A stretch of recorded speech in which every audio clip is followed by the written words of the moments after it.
ሚስተሬ መለመሉን ባዶ ራቁቱን ቆሟል። አፌን አፈንና ካልጋው ላይ ጣለኝ። ሰላም ጤና ይስጥልኝ ውድ የዩቲዩብ ተከታታዮች እንዴት ናችሁ? ይህ የሳባ ታሪክ ፓርት 4 ነው። አብራችሁን ቆዩ። ሰውነቴ እየተንቀጠቀጠ ሽንት ቤት እያጠብኩኝ እያለ ድንገት በኃይል የተዘጋ የበር ድምጽ ሰማሁኝ። በቆምኩበት የጭው ሐውልቶኝ ቀርቻለሁ። ቀስ ብዬ የሽንት ቤቱን በር ከፍቼ ስወጣ ሚስተሬ መለመሉን ባዶ ራቁቱን ቆሟል። ደንግጬ መጮህ ስጀምር አፌን አፈንና ካልጋው ላይ ጣለኝ። በኔ አቅም መታገል የምችለው ፍጥረት አይደለም። በጣም ግዙፍ ሰው ነው። በቻልኩት አቅም ብታገልም ራሴን ከማድከም ውጪ ምንም አላተረፍኩም። እሱም ስሜት ያወረው ጭንቅላቱን ይዞ በሴትነቴ በልጅነቴ ሴት ልጅ እንዳለችው አባት ሳያዝንልኝ በገዛ በሚስቱ አልጋ ላይ ደፈረኝ። ክብረ ንጽህናዬን ወሰደብኝ፣ አጎደፈኝ። መግለጽ ከምችለው በላይ ዓለም ጨለማ ሆነችብኝ። ትልቅ የሚባሉ ሰዎች፣ የተከበሩ የሚባሉ ሰዎች ከምናስበው በላይ በጣም ርካሽና ትንሽ ሰዎች ሊሆኑ እንደሚችሉ የገባኝ የዛን ዕለት ነበረ። ግን ምን ዋጋ አለው? የልጅነት ህልሜን ካጣሁኝ በኋላ ምን አመጣለሁ ብዬ በር ዘግቼ ማልቀስ ሆነ ስራዬ። ሰውየው በር ቆልፎብኝ ወጣ። ከልጅነት ህልሜ ጋር እንደ እብድ ሳወራ በተክሊል የማግባት ህልሜ መጨለሙን ሳስብ ባዶነት ተሰማኝ። በሰዓቱ እናቴንና ወንድሞቼን ባላስብ ራሴን ባጠፋ ምንኛ ደስ ባለኝ ነበረ። የልጆቹ ከትምህርት መመለሻ ሰዓት ሲደርስ ምንም እንዳልተፈጠረ ልጆቹን ይዞ መጣ። እኔ ያመጣችኝ ደላላ ያመጣኝ ቢሮ ውስጥ ስለሆነ የምትሰራው ቢሮ እንዲደውልልኝ በቻልኩት አማርኛና በቻልኩት በምልክት ቋንቋ አስረዳሁት። እሱ ግን ሊሰማኝ ፈቃደኛ አልነበረም። ልጆቹን ሳያቸው ግንባሬ ላይ የተጻፈ እስኪመስለኝ ድረስ በጣም ሰማይና ምድር ዞረብኝ። አሁን ያወቁብኝ፣ ያዩኝ፣ የገመቱኝ መስለኝ ነበረ። ሲያወሩኝም ሲያዩኝም ባጠገቤ ሲያልፉም የሚሰማኝ ስሜት አባታቸው እኔ ላይ ያደረሰውን በደል ሳይሆን እኔ ሆን ብዬ ያደረኩት አይነት ስሜት ነበር እየተሰማኝ የነበረው።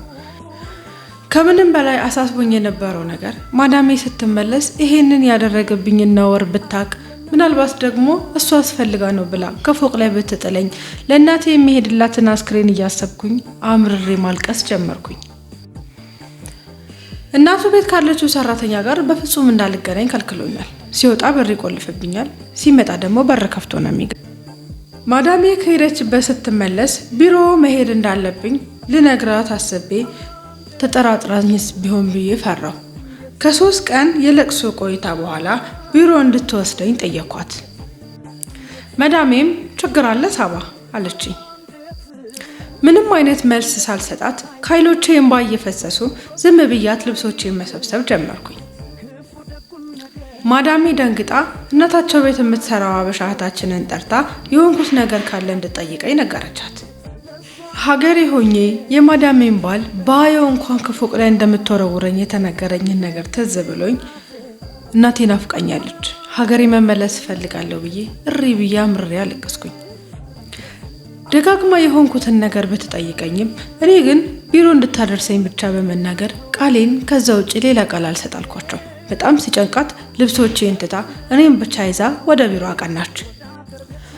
ቢሮ ስንደርስ በስልክ አውርታው ስለነበረ በጥፊ ነበር የተቀበለኝ። እኔ ማይገባኝ ረጅም አረብኛ ካወራ በኋላ ደላላዋን ጠራት። እኔ በማላውቀው ቋንቋ ረጅም ነገር ካወራት በኋላ ልጅነትሽን ካልጨረሽ ለምን መጣሽ ብላ መቆጣት ጀመረች።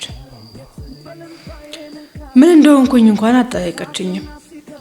እኔም የገዛ የሀገሬ ልጅ ችግሬን ሳትጠይቀኝ እንደ ባዕድ ሀገር ሰዎች ፈርዳብኝ የተበደልኩትን ነገር እንኳን ሳትጠይቀኝ በመጮሃ በጣም ተበሳጨቻለሁ። ከዚህ በላይ ግን ልታገሳት ሞራሉ አልነበረኝም። ስሚኝ፣ መጀመሪያ የሆንኩትን ነገር ብትጠይቀኝ አይሻልም አልኳት። ስሚ፣ ምንም ሆኜ እናትሽ ቤት አይደለም ያለሽው፣ ሁሉም ሰው ችሎ ነው የሚኖረው አለች። አሁን ወሬ ሳታበዢ ይቅርታ ጠይቀሽ ወደ ስራ ገበታሽ ተመለሽ አለች። እኔ ግን አንገቴን ብቆርጭኝ ደግሜ ወደዛ ቤት አልመለስም፣ ሀገሬ በመለስ ይሻለኛል አልኳት።